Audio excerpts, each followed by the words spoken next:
Hello, my dear GNIT aspirants. As we are moving in general organic chemistry, and general organic chemistry is very important for all chemistry chapters which are there in 12th standard. Okay. In previous lecture, we discussed about the acidic nature of acid. Today, with a simple language, with understandable language, no any ambiguation, okay, clear cut point. Let us discuss the basic nature of amine, and it will be very helpful to you when we discuss about the basic nature of amines in organic compound containing nitrogen. इसका पहले का जो था acidic nature of carboxylic acid will be helpful when we discuss the organic compound containing carbon, oxygen and hydrogen. Part 2, in which carboxylic acid, ester, acidic nature explanation becomes very easy for you. And in a running chapter, alcohol, phenol and ether also, it will be very helpful to you. Okay. So let us discuss basic nature. See, basic nature is totally reverse than the acidic nature concept. What was there in acidic nature? Acidic nature is directly proportional to minus I effect and inversely proportional to plus I effect. Acidic nature में ऐसा था, directly proportional to minus I, inversely proportional to plus I. What is here in basic nature? This one is directly proportional to plus I and inversely proportional to minus I. कहीं पे लिखा होगा page पे. देखिए, the basicity of amine is due to the lone pair present on nitrogen. If this lone pair is easily available, then more basic. If not easily available, then less basic. Suppose there is a plus I effect of alkyl group. You know the order of plus I effect. Here there is a minus I effect of 3 chlorine group. So this lone pair is not easily available. This lone pair is easily available, my friend. So here you can say A is more basic than the B. very easy concept. सिर्फ आपका attitude चाहिए. ठीक है. एक अंग्रेजी लेखक ने कहा है, साहब, in long journey we are all dead. ठीक है. हम छोटे छोटे काम तो बहुत अच्छी तरह से करते हैं, लेकिन कभी भी लॉन्ग जर्नी की बात आती है तो हम बैठ जाते हैं कि आज नहीं कल करेंगे, कल नहीं परसों करेंगे, परसों नहीं अब ये फेस्टिवल के बाद करेंगे. And in that cases we are all dead. देखिए, यहाँ पे एक लोन पेयर है, यहाँ पे 2 प्लस आई इफेक्ट है, यहाँ पे लोन पेयर है नाइट्रोजन के ऊपर. जहाँ पे मैंने लोन पेयर नहीं की है, आप समझ लेना कि नाइट्रोजन के पास एक लोन पेयर होती है, अगर ऑक्सीजन हो तो 2 लोन पेयर होती है, हेलोजन हो तो 3 लोन पेयर होती है. यहाँ पे एक CH3 की प्लस आई इफेक्ट है, तो यहाँ पे 2 प्लस आई इफेक्ट है. Plus I effect is more and plus I effect increases. As plus I effect increases, basicity increases. तो यहाँ पे भी A is more basic than the B. सोचिए और ये 3rd नंबर के एग्जाम्पल को देखिए. आंसर मैंने दे रखे हैं यहाँ पे, लेकिन आपको आंसर देखना नहीं है, सोचना है कि क्यों ऐसा है. अब जब भी 2 माइनस आई के बारे में आप सोचते हैं, then you have to think which has a more minus I effect. तो क्लोरीन की जो माइनस आई है उससे फ्लोरीन की माइनस आई इफेक्ट ज़्यादा होती है. तो due to the highest minus I effect this lone pair is not easily available, क्योंकि उस लोन पेयर को माइनस आई इफेक्ट अपनी तरफ खींचता है. ठीक है. तो ये प्रॉब्लम खड़ा हो जाता है. ये क्लोरीन थोड़ा कम है और यहाँ पे तो कोई सवाल ही नहीं उठता साहब. यहाँ पे प्लस आई इफेक्ट है. Plus I effect loan pair को इजीली रिमूव होने देता है, क्योंकि इसकी टेंडेंसी इलेक्ट्रॉन खींचने की नहीं है. तो जो ऑर्डर आएगा is that one is the B greater than A greater than C. कोई शक? जैसे मैंने बोला था कि बेंजीन के पास वीक माइनस आई इफेक्ट होती है. अब यहाँ पे लोन पेयर मैंने नहीं की है, तो आप यहाँ पे लोन पेयर समझ लेना मेरे प्यारे बच्चों. ठीक है. चलिए, लोन पेयर नाइट्रोजन के ऊपर. अब आंसर तो है आपके पास, लेकिन सोचना है आपको. जब भी आपके सामने ऐसे कंपाउंड आए तो आपको लोन पेयर, हाँ इसकी केमिस्ट्री भी आप समझा सकते हैं कि किस सूरत में रिएक्शन फास्ट होगा, स्लो होगा। Easily lone pair available, nitrogen lone pair अगर इजीली देता है तो रिएक्शन जो है फास्ट होगा। देखिए यहाँ पे एक बेंजीन रिंग है, यहाँ पे एक बेंजीन रिंग और एक CH3 है, यहाँ पे दो बेंजीन रिंग है। बेंजीन रिंग की वीक माइनस आई इफेक्ट होती है। यहाँ पे एक बेंजीन रिंग है और दूसरा एक बात है कि ये लोन पेयर जो है साहब वो रेजोनेंस में भी इन्वॉल्व होती है, तो इसको मुश्किल से हम फ्री लोकलाइज कर पाते हैं। ये बेंजीन रिंग में रेजोनेंस में इन्वॉल्व भी होती है। तो अल्काइल एमाइन है जो है प्राइमरी सेकेंडरी टर्शरी, इससे तो ये लोन पेयर इजीली अवेलेबल होने वाली ही नहीं है। यहाँ पे दोनों तरफ रेजोनेंस है, अभी रेजोनेंस का टॉपिक मैंने चलाया नहीं है। फिर भी अगर आप रेजोनेंस का कंसेप्ट भी लगाए तो यहाँ का एक बेंजीन रिंग का रेजोनेंस, यहाँ पे एक बेंजीन रिंग का रेजोनेंस, यहाँ पे दो बेंजीन रिंग का रेजोनेंस, ठीक है। और यहाँ पे प्लस आई इफेक्ट है तो इतना कुछ रिलैक्सेशन मिल सकता है, इसलिए B is more basic than the A में एक बेंजीन का, दो बेंजीन का। अब चलो आप बोलेंगे कि साहब हमको रेजोनेंस तो पता नहीं है, ठीक है। अभी अभी आपने कहा रेजोनेंस सिखाया, अरे भाई रेजोनेंस तो मैंने सीखा है सॉरी 11 स्टैंडर्ड में। तो लेकिन फिर भी हम उसका डिटेल में डिस्कशन करेंगे, सिस्टम के बारे में भी डिस्कशन करेंगे कि बिना रेजोनेंस तो ऑर्गेनिक केमिस्ट्री पॉसिबल ही नहीं है ना। रेजोनेंस तो ऑर्गेनिक केमिस्ट्री का हार्ट है। तो अगर हम माइनस आई इफेक्ट के, चलो आपको रेजोनेंस पता नहीं है और मैं माइनस आई इफेक्ट के बारे में बताता हूँ आपको। यहाँ पे दो माइनस आई इफेक्ट है बेंजीन की, यहाँ पे एक माइनस आई है, यहाँ पे माइनस आई बेंजीन का है और प्लस आई मीथेन का है। तो यहाँ प्लस आई तो है, तो इसलिए ये बेंजीन का माइनस आई थोड़ा डाइल्यूट हो जाएगा। यहाँ पे जो है सिर्फ ये मैंने गलत लिख दिया, ये बेंजीन का प्लस आई नहीं है, ये माइनस आई, ठीक है। तो अब आपको ऑर्डर में कोई दिक्कत नहीं आनी चाहिए। B is more basic than the A is more basic than the C.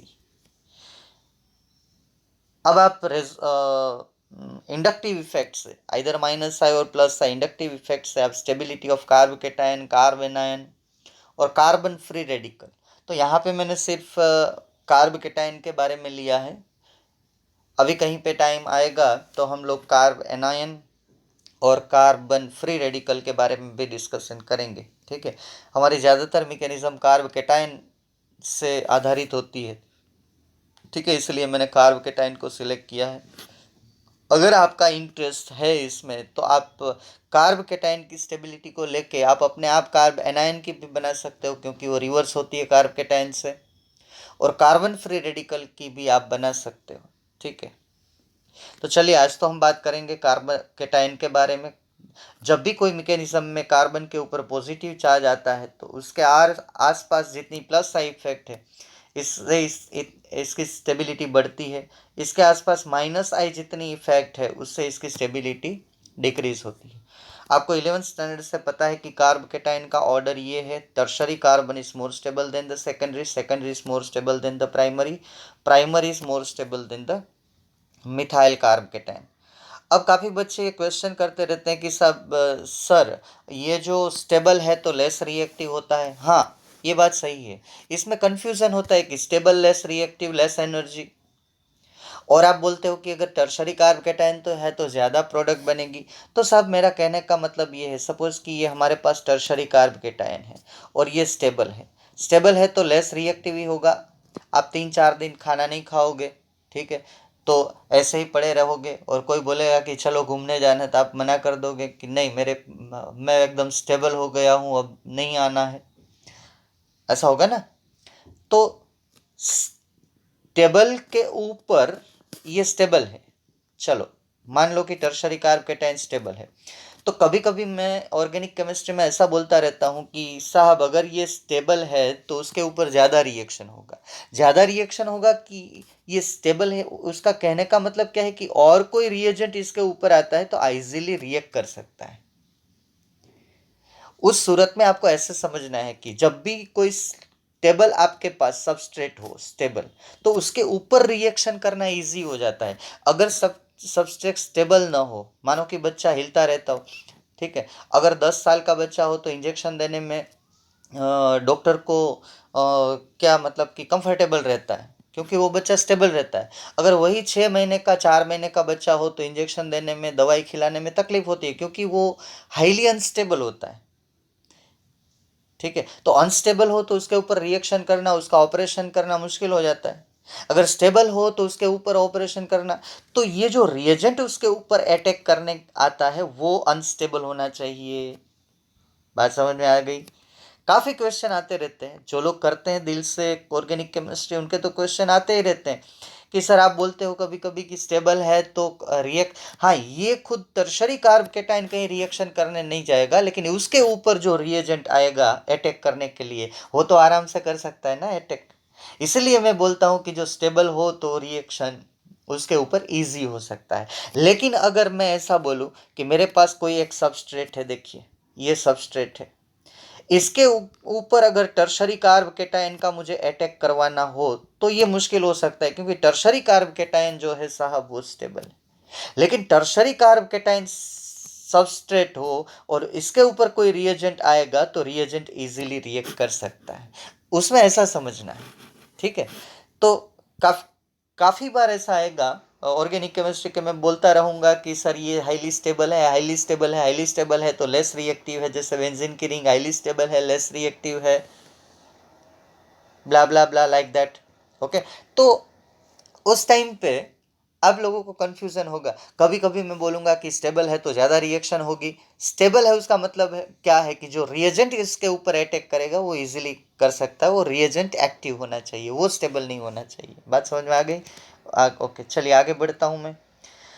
अब उसको थोड़ा मैंने एक्सपांड करके रिप्रेजेंट किया है, ये टर्शरी कार्ब केटायन, ये सेकेंडरी कार्ब केटायन, ये प्राइमरी कार्ब केटायन और ये मिथाइल कार्ब केटायन का रिप्रेजेंटेशन आप ऐसे भी कर सकते हो।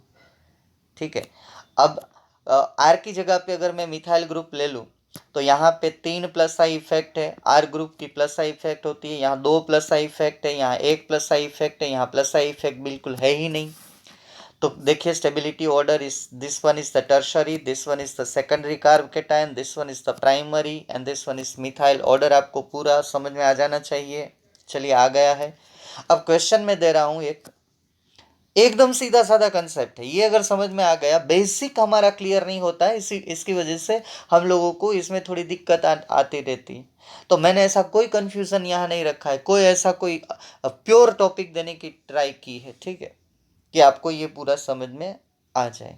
अगर देखिए ये कार्ब केटायन है, ये भी कार्ब केटायन है और ये भी कार्ब केटायन है, ऑर्डर तो आपके सामने है।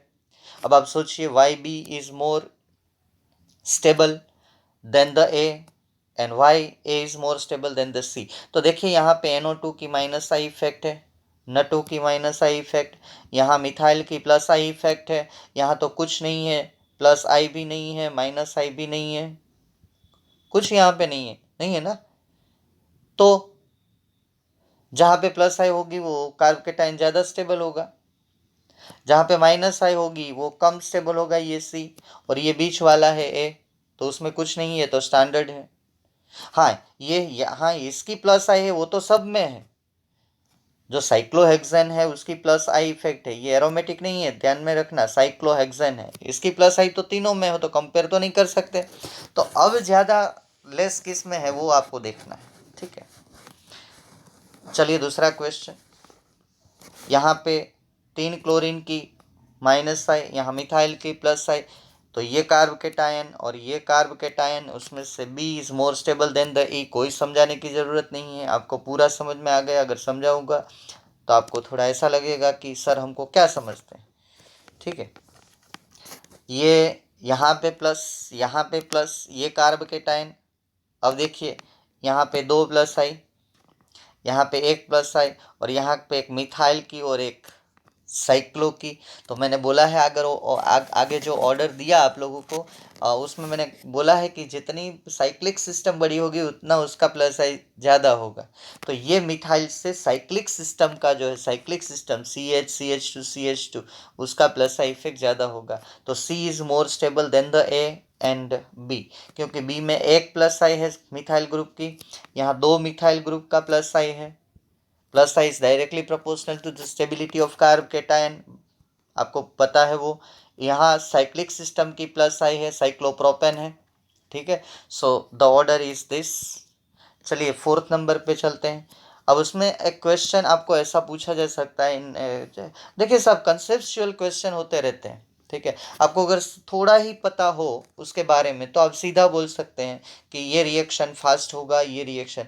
अब देखिए जो मैं बोल रहा हूँ ना कि फास्ट होगा, तो आप स्टेबिलिटी कंसेप्ट से भी बोल सकते हो। लेकिन ओ एच माइनस जो है वो हाईली रिएक्टिव रिएजेंट है, क्योंकि उस ऑक्सीजन के ऊपर माइनस चार्ज है तो वो सेटिस्फाइड करना चाहेगा। लेकिन यहाँ से क्लोरीन निकालेंगे और यहाँ से क्लोरीन निकालेंगे तो ये यहाँ पे प्लस चार्ज होगा इस कार्बन पे, और इस कार्बन पे प्लस चार्ज होगा। And see, if you observe, this one is the primary carb cation and this one is the secondary carb cation, then secondary is more stable than the primary। तो OH minus easily attack कहाँ कर सकता है, यहाँ कर सकता है कि यहाँ कर सकता है? ऑब्वियसली ए पे, after first step of the formation of carb cation. तो कहाँ पे रिएक्शन फास्ट होगा मेरे प्यारे बच्चों? ए में फास्ट होगा। अब ऐसा बोलेंगे कि ये सब Cl निकल गया और यहाँ पे ये तो स्टेबल है, तो ये तो आप बोलते हो कि जब भी स्टेबल हो तो लेस रिएक्टिव होता है, वो खुद लेस रिएक्टिव होता है, लेकिन उनके ऊपर तो इजीली किया जा सकता है ना। ये जो है, ये अगर ये किसी और के ऊपर अटैक करेगा तो ये ज़्यादा रिएक्टिव होता है क्योंकि अनस्टेबल है। लेकिन खुद सबस्ट्रेट जिसके ऊपर रिएक्शन होने वाला है वो स्टेबल हो तो जो दूसरा रिएजेंट उसके ऊपर आता है उसको इजी रहता है रिएक्शन करने में, ठीक है। चलिए हम आगे बढ़ते हैं। नंबर 4 बताइए मुझे, नंबर 4 में कहाँ पे किसकी रिएक्टिविटी किसी भी रिएजेंट के साथ, ठीक है। यहाँ से मैं क्लोरीन निकाल लूँगा पहले स्टेप में, यहाँ से क्लोरीन निकालूंगा, यहाँ से क्लोरीन निकालूंगा, ये सब SN1 SN2 रिएक्शंस है। कितना रिलेट हो रहा है आपके ऑर्गेनिक केमिस्ट्री के साथ, ठीक है। और फिर से आप वो करेंगे SN1 SN2 तो पूरा समझ में आ जाएगा कि क्यों मैंने एक में प्राइमरी हेलो अल्केन लिया था और दूसरे में लिया था tertiary hello alkane. Stearic hindrance वाला भी कंसेप्ट हमने डिस्कस किया है। तो अगर हम सिर्फ प्लस आई को यहाँ पे देखें और स्टेबिलिटी ऑफ कार्ब केटाइन को देखें तो ये टर्शरी कार्ब केटाइन बनेगा after leaving group. Leaving group जब लीव कर जाएगा तो ये क्या हुआ, ये प्राइमरी कार्ब केटाइन बना, ये सेकेंडरी कार्ब केटाइन बना, ये टर्शरी कार्ब केटाइन बना। तो टर्शरी इज मोर स्टेबल तो वहाँ रिएक्शन ज़्यादा होगा, A greater than B greater than C, ठीक है। स्टेबिलिटी ऑर्डर के हिसाब से चले जाना है। चलिए नंबर 5 पे आते हैं। क्या है नंबर 5 पे? नंबर 5 पे मुझे रिएक्शन करना है ROH को R प्लस और OH माइनस। हम लोग ये in the chemical property of alcohol में भी डिस्कशन करने वाले हैं। तो इन दोनों में कौन सा बेटर है रिएक्शन करने के लिए? OH को अगर निकालना है और वहाँ पे मुझे हेलोजन डालना है, reverse reaction then the previous one, okay. See, this one is the primary carb cation or OH is removed, this one is the secondary carb cation, then obviously B is the better substrate for this type of reaction। यहाँ secondary carb cation बनेगा तो sorry carbon connected, ये secondary carb cation बनेगा तो secondary carb cation के ऊपर किसी भी सब रिएजेंट को लगने में आसानी होगी क्योंकि वो ज़्यादा स्टेबल होगा। So B is better with respect to A. चलिए आगे ये 6 नंबर का देखिए। साइक्लोहेक्सेन के ऊपर क्लोरीन लगा है, क्लोरीन निकालेंगे तो यहाँ प्लस चार्ज लगेगा, ये क्लोरीन निकालेंगे तो यहाँ प्लस चार्ज लगेगा कार्बन के ऊपर, ये क्लोरीन निकालेंगे तो यहाँ प्लस चार्ज लगेगा। अब यहाँ मुझे OH माइनस का अटैक करवाना है तो यहाँ पे जो है प्लस आई इफेक्ट है एक्स्ट्रा, यहाँ पे जो है माइनस आई इफेक्ट है। तो ये carbocation due to minus I effect कम स्टेबल होगा। पहले आप स्टेबिलिटी ऑर्डर अरेंज करिए, more stable more easy reaction, so A is more stable, ठीक है। सी में तो कोई इफेक्ट ही नहीं है, हाँ प्लस आई इफेक्ट है साइक्लोहेक्सेन रिंग की तो वो सब में है, सब में है तो हम कंपेयर नहीं कर सकते, ठीक है। 100 रुपीज़ तो सबकी जेब में है, अब 100 के ऊपर हो तो बोलो, ठीक है। उस हिसाब से हम गिनेंगे कि कौन रिच है कौन पुअर है, ठीक है। माइनस आई वाला पुअर कार्ब केटाइन, प्लस आई वाला रिच, मतलब कि वो स्टेबल होगा, और जिसके पास कुछ नहीं है वो तो ऐसा ही, उसके पास सिर्फ एग्जैक्ट 100 रुपीज़ है। तो ऑर्डर ये आएगा रिएक्टिविटी ऑर्डर, आप सोच लेना, ठीक है। अब 7वां क्वेश्चन, इसमें मुझे मानो कि प्लस आई इफेक्ट सेम है, इसमें एक डेंजर पॉइंट आता है कि जब आपको प्लस आई इफेक्ट आपकी काम नहीं करती है, ये अगर कार्ब केटाइन बनता है तो सब carb cation methyl carb cation होते हैं, सब प्राइमरी होते हैं, सब सेकेंडरी होते हैं, सब टर्शरी होते हैं। तब आप क्या करेंगे? तब आपको देखना है बेटर लिविंग ग्रुप। इसमें से कौन सा ग्रुप बेटर लिविंग ग्रुप है? तो iodine greater than bromine greater than chlorine, ऐसा हमने हेलो अल्केन हेलो एरिन में लिया। जो बेटर लिविंग ग्रुप होगा उसके ऊपर रिएक्शन ज़्यादा होगा। तो iodine is better leaving group, तो वहाँ रिएक्शन ज़्यादा होगा। C is less better than iodine and A is means chlorine is least better. Okay, तो जो ज़्यादा आयोडीन में तो आप वो थियरी भी लगा सकते हो, है ना, पोलराइजेशन वाली। तो आयोडीन जो है वो easily due to the bigger size easily remove हो सकता है। तो यहाँ पे आपको कार्ब केटाइन की स्टेबिलिटी काम नहीं आएगी, इसलिए मैंने यहाँ 7th एग्जाम्पल ये ले लिया कि अगर कार्ब केटाइन सेम हो तो आपको देखना है कि कौन सा लिविंग ग्रुप बेटर है, कौन सा लिविंग ग्रुप जो है वो बेटर। ज़्यादातर जो रिएक्शन हमें ज़्यादा यूज़ में लेने हैं वैसे ही एग्जाम्पल मैंने लिए हैं। हम हेलोजन वाला रिएक्शन ज़्यादा लेते हैं, वो पूछे भी ज़्यादा जाते हैं। आयोडीन का अगर आपको पता चल जाए कि ये बेटर लिविंग ग्रुप का ऑर्डर ये है, तो बाद में आपको यहाँ कार्ब केटाइन की स्टेबिलिटी नहीं देखनी है। अब यहाँ पे कार्बेनायन और कार्बन फ्री रेडिकल का भी आप डिस्कस कर सकते हो। ठीक है, इतना समझ में आ जाए तो भी आपका जो आपकी गाड़ी कहीं पे नहीं रुकेगी, इसलिए मैंने अब इतना लंबा नहीं किया कार्बेनायन और कार्बन फ्री रेडिकल के बारे में। आप सोच सकते हो अपने हिसाब से। ठीक है, कार्बन फ्री रेडिकल का जो ऑर्डर है वही सेम कार्ब केटायन का है, वही कार्बन फ्री रेडिकल का है, क्योंकि वहीं पे कार्बन इलेक्ट्रॉन डेफिशिएंट ही है।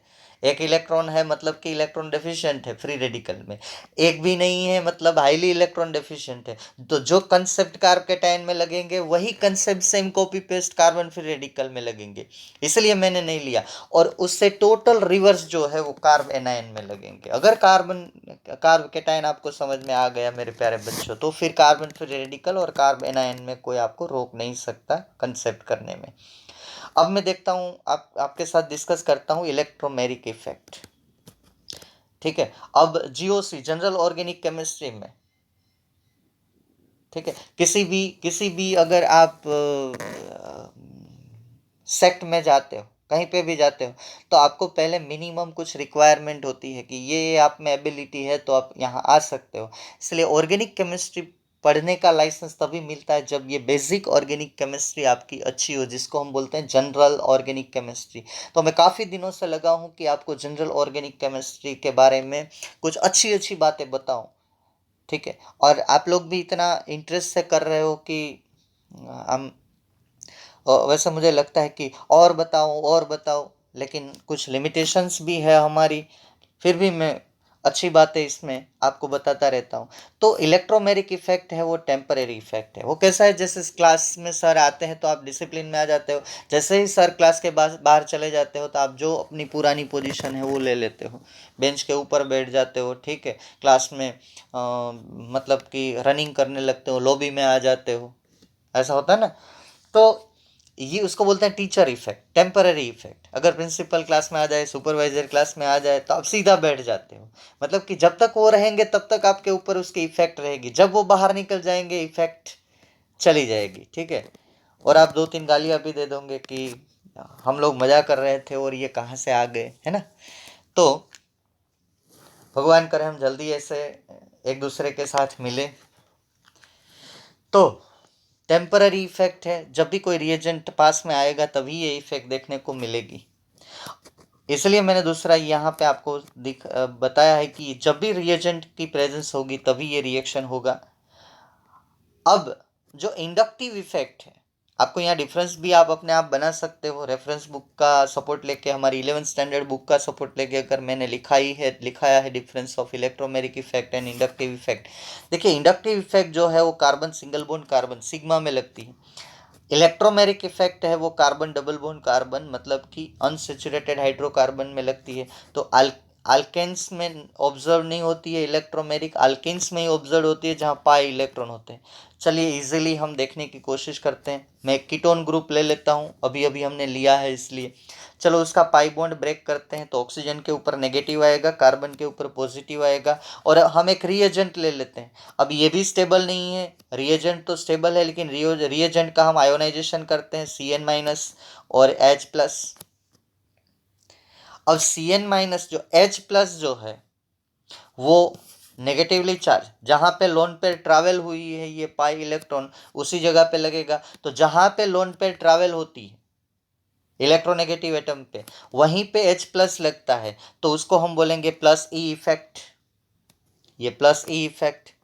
और जहाँ पे ये ट्रैवल होता है मतलब कि लोन पेयर पाई इलेक्ट्रॉन की, उसकी ऑपोजिट साइड कोई रिएजेंट का पार्ट लगता है, तो उसको हम बोलेंगे माइनस ई इफेक्ट। अगर केमिस्ट्री की लैंग्वेज में मैं बोलूँ आपको, तो ये जो है मेरे प्यारे बच्चों H+ वो इलेक्ट्रोफाइल है, कोई शक। और Nu- जो है वो न्यूक्लियोफाइल है। तो न्यूक्लियोफाइल जो होते हैं वो हमेशा माइनस ई इफेक्ट दिखाते हैं, ये प्लस ई इफेक्ट दिखाते हैं। दोनों साथ में अगर हम इफेक्ट दिखाते हैं तो ये हमें फाइनल प्रोडक्ट मिलती है साइनोहाइड्रिन। बात मेरी समझ में आ गई? ठीक है, तो इसको बोलते हैं। अगर मानो कि मैं यहाँ से ये हाइड्रोजन और ये Cn- उठा लेता हूँ, चलो ये हाइड्रोजन भी उठा लिया, Cn- भी उठा लिया, जब तक रहेंगे तब तक दोनों इफेक्ट रहेगी प्लस ई माइनस ई। और जब हम निकाल लेंगे कि चलो कोई अगर रिएक्शन से हाइड्रोजन निकाल लिया, Cn निकाल लिया, तो फिर से वो जैसा था वैसा बन जाएगा। ठीक है, अगर कोई सदगुरु मिल गया तो जीवन सुधर जाएगा, वो जैसे वो चला गया अपना पुराना धंधा स्टार्ट हो जाएगा, ऐसा ऐसी बात है ये देखिए इथीन ले लेता हूँ, कार्बन डबल बॉन्ड कार्बन, इसका हाइड्रोलिसिस करते हैं हम, इसमें मार्कोनिकोव तो नहीं लगता है क्योंकि ये सिमेट्रिकल अल्किन है, मुझे समझाना वो नहीं है, मुझे समझाना है ये जो एसिडिक वाटर उसके अंदर दो आयन होते हैं H+OH-। मानो कि ये पाई बॉन्ड ऐसे टूटता है तो ये कार्बन नेगेटिवली चार्ज, ये कार्बन पॉजिटिवली चार्ज। ठीक है, अब ये H+ तो यहीं पे ही लगेगा, तो जहाँ पे इलेक्ट्रॉन पे ट्रैवल हो रही है वहीं पे H+ लग रहा है, तो ये H+ वाली इफेक्ट है वो प्लस ई इफेक्ट है। OH- लोन पेयर के ऑपोजिट साइड जाएगा तो ये है माइनस ई इफेक्ट। तो ये एडिशन रिएक्शन पाई इलेक्ट्रॉन टूट के ब्रेक होके, ये देखिए टूट गया डट डट डट, और ये चला गया उसके ऊपर CH2 के ऊपर। ठीक है, तो यहाँ पे मैं बहुत ही शॉर्ट में, क्योंकि इतना हम इलेक्ट्रोमेरिक इफेक्ट को लेके रिएक्शन नहीं करते, उसमें ऐसा बोलते हैं कि ये टूट गया, यहाँ पे गया, मार्कोनिकोफ लगाते हैं, एंटी मार्कोनिकोफ लगाते हैं, और वो तो भूल ही जाते हैं कि एक टाइप की इलेक्ट्रोमेरिक इफेक्ट है। ठीक है, तो इसमें मैं ज़्यादा कोई प्रैक्टिस नहीं दूंगा, लेकिन आपको पता होना चाहिए कि ये इलेक्ट्रोमेरिक इफेक्ट क्या है। अब कुछ जो जीओसी के मेन पॉइंट्स है उसमें से एक पॉइंट है हाइपर कंजुगेशन। हाइपर कंजुगेशन के बाद आएगा रेजोनेंस, बाद में हम जीओसी को ओवर करेंगे और कुछ हाइड्रोकार्बन के इंपॉर्टेंट पॉइंट्स है वो लेंगे।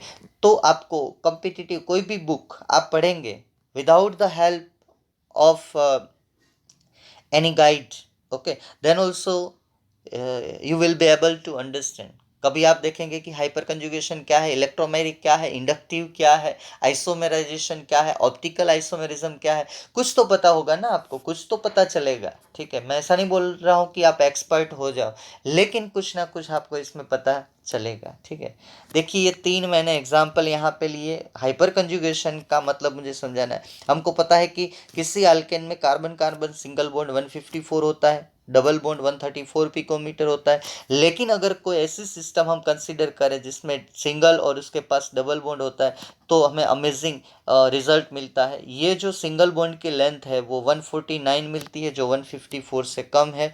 डबल बॉन्ड की लेंथ जो है वो हमें 139 मिलती है, हालांकि वो 134 से ज़्यादा है।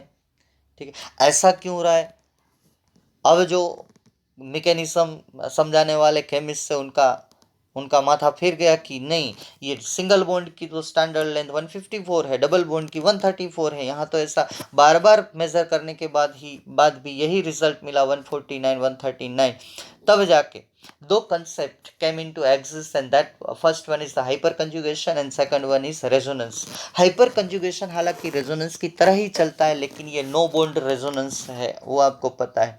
चलिए मैं थोड़ा मैकेनिज्म समझाने की कोशिश करता हूँ, अगर आप इंटरेस्टेड है तो। चलिए, ये कार्बन सिंगल बॉन्ड कार्बन है, ये कार्बन डबल बॉन्ड कार्बन है, इसका सिग्मा बॉन्ड और दो पाई ऑर्बिटल जो है वो साइडवाइज ओवरलैप होके ये पाई बॉन्ड बनाती है।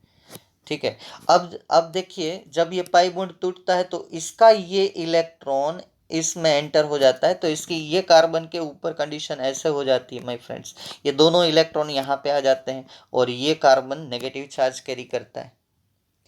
अब देखिए, इसके बाजू वाला जो कार्बन है उसकी जो पी ऑर्बिटल है वो तो पूरी वैकेंट है।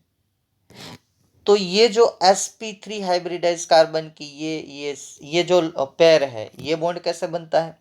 ये बॉन्ड बनता है कि sp3 और 1s ऑफ, ये ऐसे बनता है sp3 एंड 1s, ये सिग्मा बॉन्ड की बात कर रहा हूँ। तो इसके अंदर भी दो इलेक्ट्रॉन है, वो ये पूरा इसके ऊपर ओवरलैप हो जाता है। ये मैंने देखिए यहाँ पे ये समझाया है, इसको बोलते हैं हाइपर कंजुगेशन। ये ओवरलैपिंग किसका है? ये ओवरलैपिंग है एक ऑर्बिटल sp3s जहां से कार्बन हाइड्रोजन सिग्मा बॉन्ड बनता है, और दूसरा है p, दूसरी है p ऑर्बिटल। और तो ये पाई बॉन्ड यहाँ पे फॉर्म होता है ऐसे पाई बॉन्ड। देखिए, तो ये पूरा मैकेनिज्म सिस्टम है। अगर मैं उसको सिंपली समझाना चाहूँ तो ये पाई बॉन्ड यहाँ पे ट्रैवल होता है तो ये नेगेटिवली चार्ज बन जाता है। ये कार्बन हाइड्रोजन सिग्मा बॉन्ड जो है वो यहाँ पे due to the hyperconjugation, ठीक है, हम जब धक्का लगाते हैं तो कैसा होता है? Due to the P orbital is vacant, क्योंकि उसका एक इलेक्ट्रॉन तो आगे चला गया, तो उसको बोलेंगे हाइपर कंजुगेशन। ठीक है, एक कंटेनर पूरा भरा है, उसमें अगर हम होल कर देंगे तो बाय हाइपर कंजुगेशन तो वो दूसरे कंटेनर में जाएगा, तो ये ऐसा धक्का लगता है, ये सिग्मा बॉन्ड को इस तरफ अट्रैक्शन मिलता है तो ये पाई में कन्वर्ट हो जाता है। ये हाइड्रोजन जो है CH2+ हो गया ना, तो एक हाइड्रोजन छूट जाता है H+, ऐसे यहाँ पे। ठीक है, तो देखिए पाई बॉन्ड शिफ्ट हो गया, ये नेगेटिव चार्ज, और यहाँ पे सिग्मा बॉन्ड जो है वो ऐसे पाई बॉन्ड शिफ्ट हो गया सिग्मा के ऊपर। यहाँ पे ये सिग्मा बॉन्ड अब आइडेंटिटी उसकी चेंज हो गई, क्या हो गया? वो पाई बॉन्ड, तो उस कार्बन के ऊपर पॉजिटिव चार्ज आ जाएगा। ऐसा तीनों हाइड्रोजन को मौका मिलेगा, एक ये और दो। ठीक है, तो बारी बारी होगा ये सब, either this hydrogen is relieved और अनदर टू, तो ऐसा 3 बार हो सकता है, क्योंकि तीनों हाइड्रोजन के पास, ये जो है तीनों हाइड्रोजन के पास इक्वल पॉसिबिलिटी है सिग्मा बॉन्ड ट्रैवल करने की। आपको ये पता चलेगा कि ये दोनों तो पास पास है, नहीं नहीं नहीं नहीं, पास पास नहीं है, ये कार्बन sp3 है, sp3 है मतलब कि नॉन प्लानर है। ये सिग्मा बॉन्ड से तीनों हाइड्रोजन इक्वल दूरी पे है ना। sp3 अगर है तो लोन प्लानर टेट्राहाइड्रल कार्बन है, sp2 है तो ट्रायंगुलर कार्बन है, sp है तो लीनियर कार्बन है। ठीक है, वो तो आपको पता ही है। अब चलिए कुछ उसके एग्जाम्पल करते हैं। अगर आपको हाइपर कंजुगेशन करना है तो सिस्टम समझ लेनी है। किसी आर ग्रुप के साथ कार्बन डबल बॉन्ड कार्बन लगा है, या तो डायरेक्ट कार्ब कैटायन लगा है, या तो डायरेक्ट कार्बन फ्री रेडिकल लगा है, तभी आप हाइपर कंजुगेशन के बारे में सोच सकते हो। ठीक है, हाइपर कंजुगेशन के बारे में तो तीनों को मैंने अलग कर दिया। अगर सिस्टम ऐसी हो, सिस्टम ऐसी हो और सिस्टम ऐसी हो, then in this 3 condition hyperconjugation is possible. और सिस्टम आप ऐसे भी बोल सकते हो कि कार्बन यहाँ पे 3 वैलेंसी हाइड्रोजन से सेटिस्फाइड है, उसके साथ सीधा कार्ब कैटायन कनेक्टेड है, सीधा कार्बन फ्री रेडिकल कनेक्टेड है, या तो डबल बॉन्ड कार्बन कनेक्टेड है। तो ये कंडीशन भी ऐसे ही हुई ना।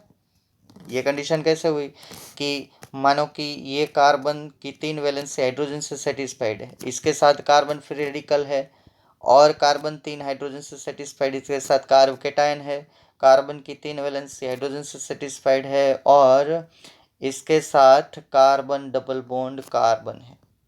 ठीक है,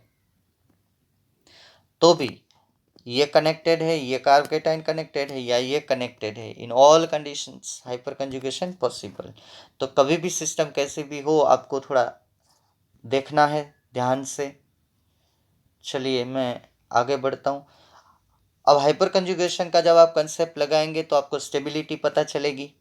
क्या स्टेबिलिटी पता चलेगी, तो कि मोर हाइपर कंजुगेशन मोर स्टेबिलिटी मोर रिएक्टिविटी। जितना हाइपर कंजुगेशन ज़्यादा होगा उतनी स्टेबिलिटी। अभी यहाँ पे आपको कंफ्यूजन हो सकता है, आप बोलते हो कि मोर स्टेबिलिटी लेस रिएक्टिविटी। तो मोर रिएक्टिव का मतलब क्या होता है, वो खुद मोर रिएक्टिव नहीं है लेकिन वो इतना स्टेबल है तो उसके ऊपर कोई रिएक्ट करने आएगा तो आराम से उसके ऊपर रिएक्शन करके चला जाएगा। काफ़ी एग्जाम्पल मैं दे सकता हूँ लेकिन मेरी लिमिटेशन है ऑनलाइन की, तो मैं आपको कुछ चीज़ें नहीं बोल सकता। लेकिन आप जो है ना, मेरी आवाज़ से ही समझ जाओगे कि मैं क्या बोलना चाहता हूँ आप लोगों को। मोर हाइपर कंजुगेशन तो ये मोर स्टेबल होगा, तो उसके ऊपर रिएक्शन ज़्यादा होगा तो हम बोलेंगे कि मोर रिएक्टिव। हालांकि वो खुद मोर रिएक्टिव नहीं है। मोर स्टेबिलिटी का मतलब है लेस एनर्जी लेस रिएक्टिव। मैं यहाँ पे मोर रिएक्टिव लिख रहा हूँ, आप लिख लेना अपनी बुक में। मोर रिएक्टिव का यहाँ मतलब ये है कि उसके ऊपर रिएक्शन ज़्यादा और इजीली हो सकता है। मोर रिएक्टिव इसलिए मैं बोलता हूँ कि इसके ऊपर जो रिएजेंट आएगा वो ज़्यादा रिएक्टिव होगा और इजीली आइदर ऑन दिस और आइदर ऑन दिस। तो यहाँ जो कहने का मेरा मतलब है मोर रिएक्टिव मतलब कि रिएक्शन ज़्यादा देगा ये। अगर मैं ऐसा बोलूँ कि ये किसी के ऊपर रिएक्शन करे तो प्रॉब्लम होगा कि ये तो स्टेबल है, ये कहीं पे नहीं जाएगा, उसके ऊपर कोई आएगा इजीली, ठीक है। तो अब आपको वो कंफ्यूजन भी नहीं होगा। अब देखिए हाइपर कंजुगेशन में मुझे जो सिस्टम मैंने बताई आप आइडेंटिफाई करिए। यहाँ कार्बन डबल बॉन्ड कार्बन, इसके ऊपर यहाँ पे CH3, तो 3 हाइड्रोजन है तो 3 हाइपर कंजुगेशन। अब देखिए ये कार्बन डबल बॉन्ड कार्बन और उसके बगल वाला जो कार्बन, तो ये कार्बन तो ऐसे है, उसके पास CH3 CH3 CH3 ऐसा लगा हुआ है, ठीक है। और यहाँ पे डबल बॉन्ड है, तो इस कार्बन पे कोई हाइड्रोजन नहीं है। जो carbon double bond carbon, sorry, यहाँ पे ये कार्बन डबल बॉन्ड कार्बन, ठीक है, और उसके साथ जो कार्बन है, अभी मैं गलत कर रहा हूँ, ठीक है, मैं फिर से कर देता हूँ। ये कार्बन ये वाला है बीच वाला जो डॉट किया वो, क्योंकि हाइपर कंजुगेशन मैंने ड्रॉ किया उसमें तो 9 हाइपर कंजुगेशन आ रहे थे। हाँ अभी एक कार्बन है, ये रहा, ये डॉट वाला, उसके साथ डबल बॉन्ड कार्बन है। तो ये कार्बन डबल बॉन्ड कार्बन, इस कार्बन के साथ आप सिस्टम देखिए, तो इस कार्बन के पास एक भी हाइड्रोजन नहीं है, 3 मिथाइल ग्रुप है, तो नो हाइपर कंजुगेशन। तो कौन स्टेबल हुआ, ये this one is more reactive this one is less reactive, ठीक है। इसकी प्रोडक्ट हमें ज़्यादा मिलेगी। अब देखिए ये कार्बन डबल बॉन्ड कार्बन, इसके बाजू में ये एक कार्बन, ये 2 कार्बन, ये तीसरा कार्बन, टोटल हाइड्रोजन गिन लीजिए 7 है, तो 7 हाइपर कंजुगेशन। आपको पूरा समझ में आ गया। ये कार्बन डबल बॉन्ड कार्बन, इसके बाजू वाला ये कार्बन, उसके पास 2 कार्बन, ये जो है यहाँ पे 1 हाइड्रोजन है, इस कार्बन पे 2 हाइड्रोजन है, तो टोटल हुए 3 हाइड्रोजन, तो 3 हाइपर कंजुगेशन। जितने हाइड्रोजन है उतने हाइपर कंजुगेशन होंगे। अब इसमें देखिए, सॉरी वो पुराना वाला कंपाउंड है, लेकिन मैंने लाइन स्ट्रक्चर दिया है, जो ये इसको जो ऐसे भी लिखा जा सकता है, ठीक है। अगर ऐसे आएगा लाइन स्ट्रक्चर, इसको बोलते हैं बॉन्ड लाइन स्ट्रक्चर, तो भी ये और इसमें कोई फर्क नहीं है, दोनों सेम है, उसमें 7 हाइपर कंजुगेशन स्ट्रक्चर आएंगे, ठीक है। अब देखिए, चलिए इसमें बताइए कि कैसे होगा, ठीक है। हाइपर कंजुगेशन एक एक करके बताइए। अब वो कंसेप्ट लगाइए, ये सिग्मा बॉन्ड यहाँ ट्रैवल करेगा, ये सिग्मा बॉन्ड भी यहाँ ट्रैवल करेगा, ये से एक साथ नहीं करेंगे, बारीक बारीक करेंगे, और तीनों कंडीशन में पाई बॉन्ड यहाँ पे माइग्रेट होगा, ठीक है। तो पहली बार मैंने ऊपर वाला हाइड्रोजन निकाला, देखिए ये पाई बॉन्ड यहाँ माइग्रेट हो गया और यहाँ नया नया पाई बॉन्ड आ गया, ये सिग्मा बॉन्ड ट्रैवल करके। ये दूसरे हाइड्रोजन की बारी, ये तीसरे हाइड्रोजन की बारी। अब जो H+ रिलीज होता है साहब, यहाँ H+ रिलीज होता है, उसको अब इसके साथ कोई रिलेशन नहीं रहता, लेकिन कंसेप्ट जो है वो रेजोनेंस की तरह चलता है, क्योंकि सिस्टम जो है डबल सिंगल ऐसे चलती है, डबल की जगह पे सिंगल, सिंगल की जगह पे डबल आ जाता है। तीनों हाइड्रोजन, जितने हाइड्रोजन है सबकी बारी आएगी, सबकी इक्वल पॉसिबिलिटीज है, तो 3 हाइपर कंजुगेशन स्ट्रक्चर्स आप ऐसे बना सकते हो, पहले ऊपर वाला, बाद में लेफ्ट वाला हाइड्रोजन, और देन नीचे वाला अकॉर्डिंग टू अवर पेज। हालांकि ये तीनों इक्वल डिस्टेंस पे है, क्योंकि tetrahedral non planar carbon hydrogens are lies at equal distance from this pi bond. ठीक है, 3D केमिस्ट्री को भी आप अब थोड़ा देख रहे हो तो समझ में आ गया है। इसको अगर ये ऊपर वाली चीज़ है उसको मैं शॉर्ट में लिखता, ठीक है, सॉरी ये नहीं है। अब मैं आपको ऐसा लगेगा कि आप carbon, single bond carbon, double bond carbon वाली सिस्टम बता रहे हो, थोड़ा कार्ब केटायन वाली सिस्टम बताओ। ठीक है, तो चलिए कार्ब केटायन वाली सिस्टम भी डिस्कस करते हैं।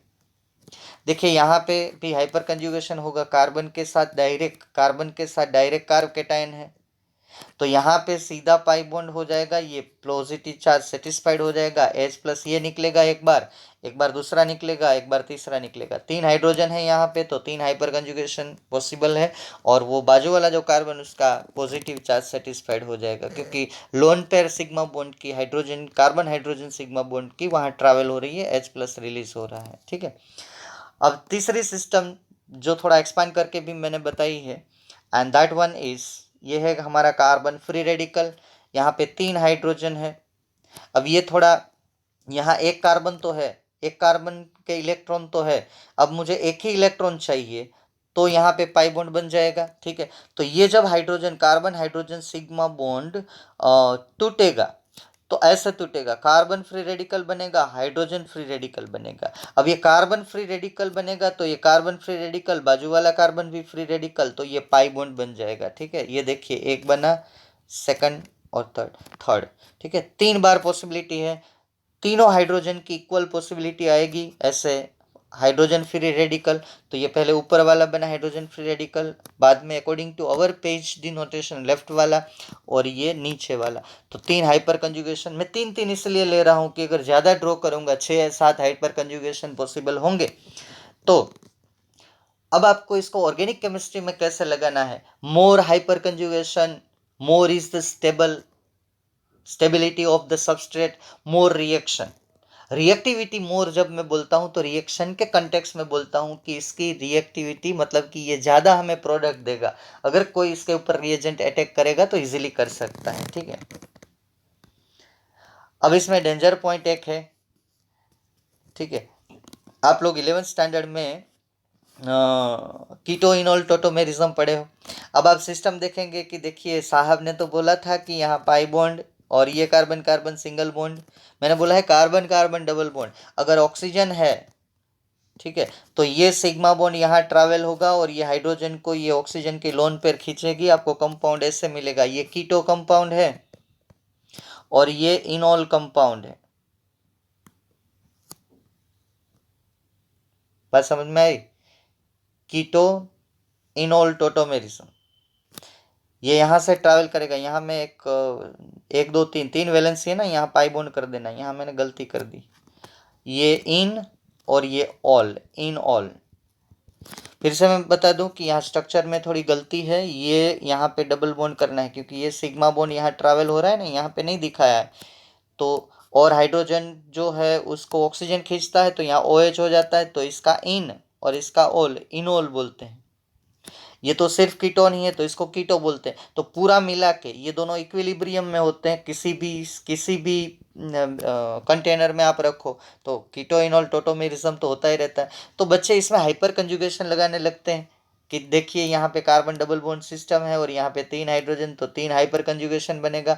बहुत ही डेंजर पॉइंट है, देखिएगा कंपटीशन में आप गलती मत करना। ये कीटो इनोल टोटोमेरिज्म हो सकता है, इसमें हाइपर कंजुगेशन नहीं हो सकता। चाहे वो सिस्टम अब यहाँ पे कार्बन ट्रिपल बॉन्ड नाइट्रोजन हो तो कीटो इनोल टोटोमेरिज्म नहीं होगा, लेकिन वो टोटोमेरिज्म कुछ अलग हो है। टोटोमेरिज्म भी कई टाइप के हैं, लेकिन हमारे सिलेबस में सिर्फ कीटो इनोल टोटोमेरिज्म ही है। ठीक है, तो कार्बन डबल बॉन्ड कार्बन सिर्फ देखना है, उसको ध्यान में रखिए। अब मैंने आपको होमवर्क दिया है, देखिए ये कार्ब केटायन, उसके बाजू में 2 मिथाइल ग्रुप, 6 हाइपर कंजुगेशन, ये कार्बन, कार्बन के साथ कार्ब केटायन, बाजू वाले कार्बन देखिए। तो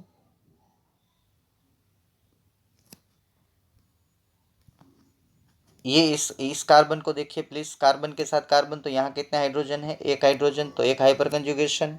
सिस्टम को देखना जरूरी है। अब देखिए ये कार्ब केटायन है, तो उसके बाजू वाले ये 2 और ये 3, तो टोटल 2 हाइड्रोजन यहाँ पे, 2 हाइड्रोजन यहाँ पे, 3 हाइड्रोजन, 7 हाइपर कंजुगेशन। बहुत बढ़िया एग्जाम्पल है ये। बॉन्ड लाइन स्ट्रक्चर ज़्यादा आ सकते हैं। बॉन्ड लाइन को देखिए ज़रा, ठीक है। बॉन्ड लाइन को आपको देखिए, यहाँ पे मैंने 6 हाइपर कंजुगेशन, लेकिन कहाँ पे है कार्बन, डबल बॉन्ड कार्बन कहीं पे नहीं बताया। 6 हाइपर कंजुगेशन स्ट्रक्चर है, तो ये 3 और ये 2,